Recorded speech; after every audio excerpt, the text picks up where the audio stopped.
Hi everyone, what I'm going to show you today is how to replace this Hyundai Tucson 16, 17, 19, 18, 19 key for battery. The battery you will need CR2032. You can click on the link below to get it online.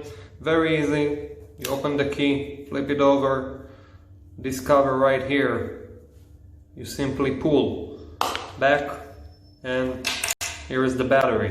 Now what I do, you see here, right here, there's a space, let's say 6 o'clock. Flathead screwdriver, and you gently, underneath, take the battery out. When you put it back in, first the top part, and then you press, and then the bottom part. Once again, 6 o'clock, screwdriver, take it out, and then put it back in. Top part first, press, and you're good to go. CR2032. Put the cover back.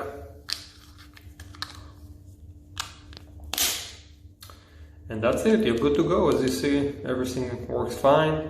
Let us know what you think. Thank you very much.